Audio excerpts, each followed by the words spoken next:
जो मिलाच्या मागच्या भागामध्ये. शीतलने स्वतःला सावरले पाहिजे, तरच सर्व प्रश्न सुटतील. एखाद्या व्यक्तीला इतरांपेक्षा फक्त त्यांच्या आईसोबत जास्त सोयीस्कर वाटेल, म्हणून तिने शीलाला फोन करून घडलेला सर्व प्रकार सांगण्याचा विचार केला. आईने सल्ला दिला तर शीतल नक्कीच ऐकेल. पुढचा भाग. दुसऱ्या दिवशी सकाळी कुशी आणि अर्णव त्यांच्या मॉर्निंग वॉकला गेले आणि बीचवर थोडा वेळ घालवला. त्यांच्या घरी परत आल्यावर त्यांनी त्यांचा सकाळचा दिनक्रम संपवला आणि त्यांच्या खोलीत एकत्र चित्रपट पाहत बसले. अर्णव बेडवर बसला होता आणि कुशी त्याच्या बाजूला टेकून बसली होती. हा एक लग्नाचा सीन होता जिथे हिरो आणि हिरोईनचे लग्न होत होते. अचानक त्याला कुशीची आठवण झाली की लग्न झाल्यावर ती पूर्ण शुद्धीवर नव्हती. अर्णव कुशी. कुशीने डोके वर केले. अर्णव, आपण पुन्हा लग्न करू का? त्याच्या प्रस्तावावर तिने आश्चर्याने त्याच्याकडे पाहिले. कुशी, काय? अर्णव, तू म्हणालास ना, आमचं लग्न झालं तेव्हा तू शुद्धीत नव्हतास. मग आपण पुन्हा लग्न करू का? कुशी गाल ओढत हसली नाही. अर्णव, पण का? कुशी, जेव्हा एखादी गोष्ट सुनियोजित असते तेव्हा ती घटना बनते. आणि आपलं लग्न ही आपल्या आयुष्यातील घटना होऊ नये असं मला वाटतं. अर्णवने तिच्याकडे गंमतीने पाहिलं. मग आमचं लग्न काय तुझं? कुशी, आमचं लग्न अचानक कोणत्याही प्लॅनशिवाय झालं. म्हणजे माझ्या आयुष्यातली जादू आहे, सर्वोत्तम जादू. आणि मी तुम्हाला आधीच सांगितले आहे, आमचे लग्न परिपूर्ण आहे. ते माझ्यासाठी खास आहे म्हणून ते तसंच राहू दे. अर्णव तिच्याकडे झुकला. अरे खंच. कुशी मागे सरकली. हो खंच. अर्णवने हसून तिच्या कपाळाचे चुंबन घेतले. तिला आपल्या मिठीत खेचून त्याने तिला मिठी मारली आणि तिच्या केसांना मिठी मारली. कुशी, अर्णव. अर्णव, कुशी, माझं तुझ्यावर खूप प्रेम आहे. अर्णव हसला. तुझ्यावर खूप प्रेम आहे प्रिये. त्याचे प्रेम ऐकून ती हसली. तिचे डोके वर करून तिने त्याच्या गालाचे चुंबन घेतले आणि त्याच्या गळ्यात हात गुंडाळत त्याला मिठी मारली. अर्णव, तुझे नाव कोणी निवडले? कुशीने भुसभुशीत करून त्याच्याकडे पाहिले. काय? अर्णव, तुझे नाव कोणाच्या चॉईस होते? कुशी रुंद हसली. मम्माची. तिची प्रतिक्रिया बघून अर्णव हसला. तिने तुझ्यासाठी एक परफेक्ट नाव निवडलं. कुशी, माझा स्वतःचा आनंद. कुशी, खरंच? अर्णव आरामात तिच्या मांडीवर बसला. तू येण्यापूर्वी आयुष्यात फक्त अंधार आणि एकटेपणा होता. तू आल्यानंतर भरपूर तेज, आनंद आणि भार आणि प्रेमाचे ओझे. कुशी, दिवसेंदिवस तू खूप फिल्मी होत आहेस. अर्णव, असं नाही कुशी. फक्त माझ्या भावना आहेत. मला तुझ्या कृत्ये किती आवडतात हे तुला माहीत आहे का? साधारणपणे मला बोलके लोक आवडत नाहीत. म्हणजे एखाद्याचे सत्य बोलणे ऐकले तर मी थकल्यासारखे वाटते. पण तुझ्याबरोबर तू बोलला नाहीस तर मी अस्वस्थ होतो. तुझ्या बाबतीत काय विचित्र आहे ते मला माहीत नाही, पण मला तुझे बोलणे ऐकायला आवडते. कुशी, तू गेलीस मग बोलायचा कंटाळा येणार नाही. अर्णवने तिचे गाल ओढले. आणि मला तुझे ऐकायला आवडेल. दोघेही एकमेकांना पाहून हसले. मग तिने त्याच्या घट्ट केसांना हात लावला. कुशी, ला जाता कसं सांभाळताय? अर्णव, तुला काय म्हणायचे आहे? कुशी, तुझे बाळ आहे. तुला तुझ्या बाळाला सांभाळायला खूप आवडते ना? तुला तुझ्या बाळाला पाहता कंटाळा येत नाही का? अर्णव हसला. एकदा आमचे बाळ आले की मला त्यांचा सांभाळ करण्याचा कधीच कंटाळा येणार नाही. मी जसा च्या मागे धावतो तसाच मी आमच्या बाळाच्या मागेही धावतो. कुशीने त्याच्याकडे आश्चर्याने पाहिले. काय? अर्णव, मी जे बोललो तेच म्हणायचे होते. मला आवडते तसे मी माझ्या बाळावर प्रेम करेन. कुशीने डोळे मिचकावले, काय बोलावे ते सुचेना. कुशी अर्णव. अर्णव, मी वचन देतो, आम्ही ज्यातून गेलो आहोत, आमच्या बाळालाही ते जाणार नाही. त्याला तिला सुरक्षित आणि आनंदी जीवन मिळेल. कुशीला भावूक झाल्याचं ऐकून रडू कोसळलं. अर्णव, आम्ही आमच्या लहानपणी ज्या गोष्टींचा सामना केला ते त्यांना तोंड देणार नाही. कुशीने अश्रू पुसले आणि हस्त बसली, इतकं सोपं नाही रायजादा. तुला मुलं हवी असतील तर खूप अटी आहेत. अर्णव हसला, आणि ते काय आहेत? कुशीने उत्तेजित होऊन त्याच्याकडे बघितले. आधी तू तुझे कामाचे वेळापत्रक बदलले पाहिजेस आणि 6.30 पर्यंत घरी पोहोचले पाहिजे. कारण एकदा बाळ झाल्यावर बेबी त्याच्या डॅडीला शोधेल ना. अर्णवने हळूच मान हलवली. कुशी दुसरे, तुम्ही नीट खाल्ले पाहिजे आणि नीट विश्रांती घ्यावी आणि तुमच्या तब्येतीत सुधारणा झाली पाहिजे. बाळ झाल्यावर तुम्ही आणि बाळ एकाच वेळी आजारी पडलो तर मी बाळाची काळजी कशी घेईन?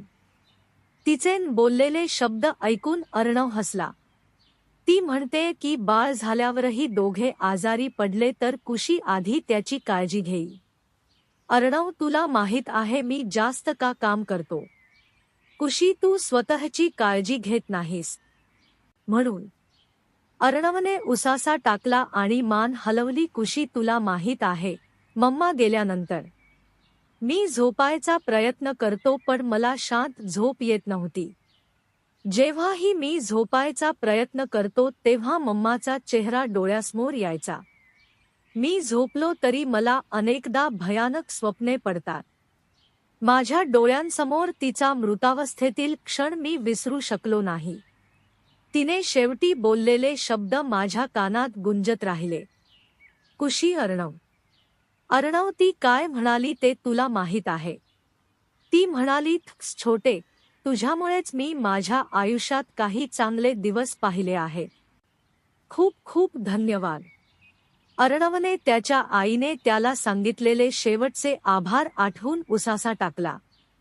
अर्णव खिन्नपणे हसला. मी मध्यरात्री उठलो तर माझी झोपच निघून गेली. मी कितीतरी रात्री झोपेच्या कुशीत घालवल्या आहेत.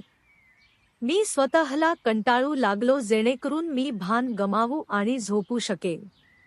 माझी तब्येत बिघडायला लागली हेच मुख्य कारण आहे.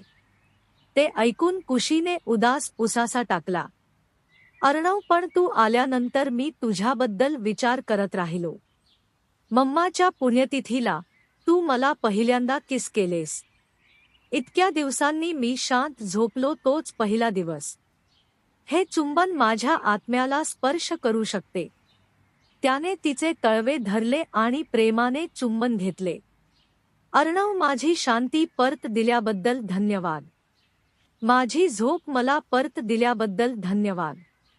धन्यवाद बाळा. कुशी तिचे अश्रू पुसत हसली. अर्णव हसला. आता चर्चेकडे परत. तुमच्या अटी चालू ठेवा. मग कुशी, मग तू एक वचन दे की आमच्याकडे डझनभर पोरं झाली तरी तू नेहमीच माझ्यावर त्यांच्यापेक्षा जास्त प्रेम करशील. अर्णव हसला. डझनभर बाळ? खरंच? कुशीने जोरात हात मारला. हसू नकोस. अर्णव, ठीक आहे. मग कुशी, मग मी विसरले. अर्णव, फेक सरप्राईज कसं शक्य आहे? हे आमच्या बाळाबद्दल आहे. तुला कसे विसरता येईल? कुशी म्हणाली, विचार करून नवीन फ्रेम करेन. अर्णव, पण हे सगळं तुला 2 दिवस आधी सांगायला हवं होतं. कुशी, का आता काय झालं? अर्णवने आपले तळवे तिच्या पोटावर ठेवले आणि त्याला कामुकतेने प्रेमळ केले. बाळ आधीच झाले असेल तर? कुशीने तिच्या पोटावर असलेल्या तळहाताकडे पाहिले आणि तोंड झाकले. कुशी, बाळा. अर्णव हसला. हान, बेबी. कुशी, मी प्रेग्नंट आहे का? तिचा धक्का बसलेला चेहरा पाहून पोट धरून हस्त अर्णव जमिनीवर पडला. कुशीने त्याच्याकडे पाहिलं आणि ओरडली. अर्णव, अरे माझी निरागस नाजूक बाहुली. हसण्याच्या सत्रात तो तिला घट्ट मिठीत घेत म्हणाला. कुशी तू मला चिडवलं का? अर्णव आणखी हसला. तू प्रोफेसर कसा झालास? आणि तुम्ही मुलांना काय शिकवता? कुशी हे सर्व मी शिकवत नाही.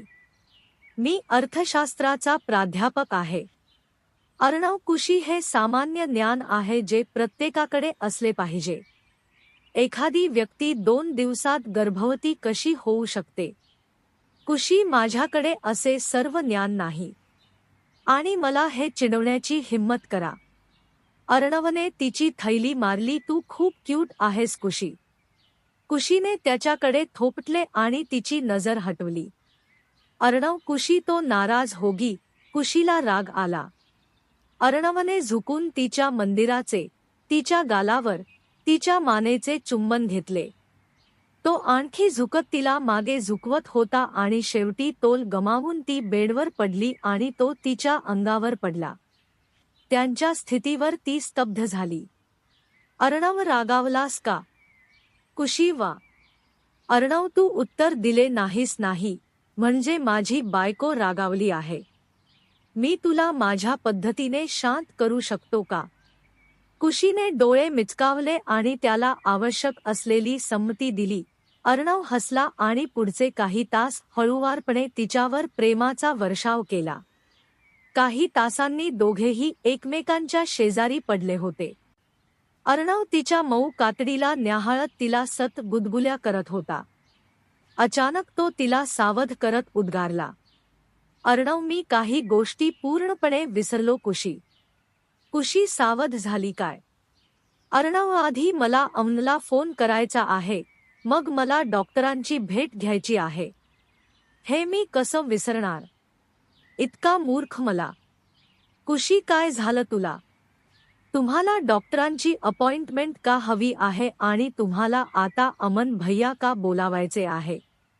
त्याच्या चेहऱ्यावर एक खोडकर स्मित उमटले जे कुशीला तिची काळजी लक्षात आली नाही. अर्णव आधी मला अमनला फोन करून सांगायचे आहे की त्याची बहीण ती दिसते तितकी निष्पाप नाही. कुशीने तिच्याकडे डोळे विस्फारून पाहिलं. काय?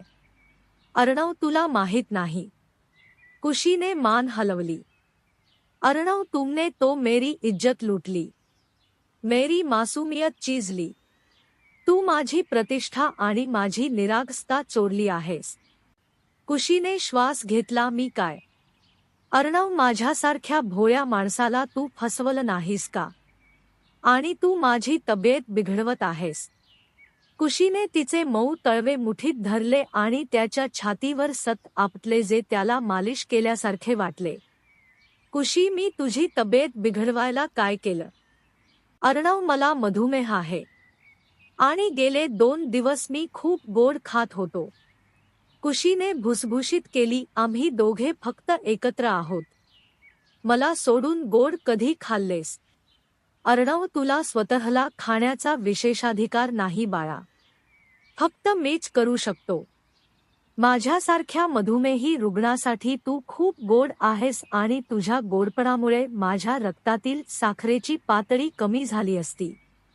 कुशीने प्रथम भुसभुशीत केली पण नंतर तिचे डोळे विस्फारले कारण तिला त्याचे दुहेरी अर्थ समजले. ती छोटी उशी घेऊन त्याला मारायला लागली. अर्णव हसला आणि काही हिट्स मिळाल्यावर त्याने तिचे हात धरले आणि तिला बेडवर झोपवले. तिच्यावर घिरट्या घालत त्याने तिच्या चेहऱ्यावर मऊ चुंबन घेतले. कुशी म्हणाली आजकाल तू मला खूप चिडवतोस. अर्णव हसला. तू नाही तर मी कोणाला चिडवणार? कुशीने तिची नजर त्याच्यापासून दूर करून बाहेर पडायला तयार असलेल्या हसण्यावर नियंत्रण ठेवण्याचा प्रयत्न केला. अर्णव कुशी सोडू दे. तुझं हसू का रोखलं आहेस? तुला माहित आहे मला तुझे हसणे आवडते. तो तिच्यासोबत हसत असल्याचे ऐकून कुशीला खूप हसू फुटले. अर्णव आता तेच तुला शोभते. कुशीने त्याच्या गालाचे चुंबन घेतले. धन्यवाद. अर्णवने त्याच्या गालाला स्पर्श केला. तिथे तिने चुंबन घेतले. अब दाढी नाही चुभती. आता माझी दाढी टोचत नाही का? मी दाढी केली नाही. कुशीने तिचे हात त्याच्या गळ्यात गुंडाळत त्याला जवळ ओढले. चुभतीही. पण मला आता सवय झाली आहे. अर्णवने एक भुवया उंचावत हसत अरे खरंच. कुशी हसली हा खरंच. अर्णव अरे रे. त्याने झुकून तिच्या कॉलर बोनचे चुंबन घेतले आणि तिच्या चेहऱ्यावरचे हसू ओसरले. तो पुन्हा तिच्या स्पर्शाने आणि चुंबनांनी तिला उत्कटतेच्या दुनियेत घेऊन गेला तेव्हा तिने श्वास घेतला आणि त्याचे खांदे पकडले. दुसऱ्या बाजूला रेस्टॉरंटमध्ये बसलेली लावण्य ऐकून हसली. तिने मान वळवून पाहिलं की तो अमन होता. तो एका बाईसोबत जेवण करत होता. दोघेही काहीतरी हसत होते. तिने भुसभुशीत केली. त्याला दुसऱ्या मुलीसोबत पाहून तिला चिडचिड झाली. तिची भेट संपल्यावर दुसऱ्या बाजूला अमन तिच्या क्लायंटसोबत जेवण करत होता. तिच्यासोबत जेवण उरकून अमनने तिच्याशी हातमिळवणी केली आणि ती त्याला निरोप देऊन निघून गेली. अमन मागे फिरत होता तेव्हा त्याला लावण्य दिसले. तो हसला आणि पुढे निघाला. अमन हाय लावण्य. लावण्याने कोरा चेहरा ठेवला हाय. अमनने तिच्या निस्तेज चेहऱ्याकडे पाहिलं. काय झालं? तू एवढा कंटाळवाणा दिसत आहेस. लावण्याने भुसभुशीत केली. तुमची काळजी कशी आहे? तिच्या बोलण्याने अमन थक्क झाला पण तरीही त्याच्या चेहऱ्यावर हसू उमटले. अमन सॉरी. मी नुकताच तिथून जात होतो म्हणून तुम्हाला नमस्कार करायचा विचार केला. ती बोलणार इतक्यात अमनचा फोन वाजू लागला. तो उत्पादन विभागाचा असल्याचे त्याने पाहिले. त्याने लगेच कॉलला उत्तर दिले. अमन माथुर इथे. प्रोडक्शनमध्ये काही अडचण आहे हे ऐकून त्याचा चेहरा आनंदून गेला. लावण्याला विसरून तो चालायला लागला. तिला टाळून तसाच निघून जाताना बघून लावण्याला श्वास आला. लावण्य प्रत्येक माणूस सारखाच असतो. तिने कुरकुर केली आणि तिचे केस ओढले. तिची जेवणाची मनस्थिती हरवली आणि बिल भरून निघून गेली. घरी पोहोचून ती तिच्या विचित्र वागण्याचा विचार करत बेडवर पडली. बोलता बोलता अमनचा चेहरा कसा पडला ते तिला आठवलं. ती श्वास घेत बेडवर बसली. लावण्य तू एवढा मूर्ख लावण्य कसा होऊ शकतो? बेचारा. तिने स्वतःला मारले. लावण्य अरे देवा. आता मी काय करू? माझ्या मूर्ख वर्तनाबद्दल मला माफी मागावी लागेल. तिने तिचा फोन घेतला आणि त्याचा नंबर शोधला. तिला आठवले एकदा कुशीने तिला फोनवरून फोन केला होता. तिने तारीख जुळवली आणि सर्व अनोळखी नंबर त्याच्या नावावर सेव्ह करायला सुरुवात केली आणि व्हॉट्सॲपमध्ये चेक केले की त्याने त्याचा फोटो डीपी म्हणून ठेवला असेल. तिने असंख्य नंबर सेव्ह आणि डिलीट केले. अनेक नंबर करून बघितल्यावर शेवटी तिचा डीपी दिसला. तिने सुटकेचा श्वास घेतला आणि ती बेडवर पडली. चॅट बॉक्स उघडून तिने मेसेज टाईप केला. लावण्य हाय अमन. पण उत्तर आले नाही. तिने फोन बाजूला ठेवला आणि वॉशरूम चेंज करायला आत गेली. कामात गंभीरपणे गुंतलेल्या अमनने फोन पाहिला नाही. लावण्याने संध्याकाळपर्यंत वाट पाहिली पण तिच्याकडून काहीच उत्तर आले नाही. तिला आठवले की ती बोलताच अमनचा चेहरा कसा पडला. ती श्वास घेत बेडवर बसली. लावण्य तू एवढी मूर्ख लावण्य कशी होऊ शकते? बेचारा. तिने स्वतःला मारले. लावण्य अरे देवा. आता मी काय करू? माझ्या मूर्ख वर्तनाबद्दल मला माफी मागावी लागेल. तिने तिचा फोन घेतला आणि त्याचा नंबर शोधला. तिला आठवले एकदा कुशीने तिला फोनवरून फोन केला होता. तिने तारीख जुळवली आणि सर्व अनोळखी नंबर त्याच्या नावावर सेव्ह करायला सुरुवात केली आणि व्हॉट्सॲपमध्ये चेक केले की त्याने त्याचा फोटो डीपी म्हणून ठेवला असेल. तिने असंख्य नंबर सेव्ह आणि डिलीट केले. अनेक नंबर करून बघितल्यावर शेवटी तिचा डीपी दिसला. तिने सुटकेचा श्वास घेतला आणि ती बेडवर पडली. चॅट बॉक्स उघडून तिने मेसेज टाईप केला. लावण्य हाय अमन. पण उत्तर आले नाही. तिने फोन बाजूला ठेवला आणि वॉशरूम चेंज करायला आत गेली. कामात गंभीरपणे गुंतलेल्या अमनने फोन पाहिला नाही. लावण्या संध्याकाळपर्यंत वाट पाहत राहिली पण अम्नकडून काहीच उत्तर आले नाही. तिला चिंता आणि वाईट वाटले, पण कशामुळे तिला माहीत नव्हते. धन्यवाद. कथेचा भाग 41 लवकरच येत आहे. सबस्क्राईब करून घ्या.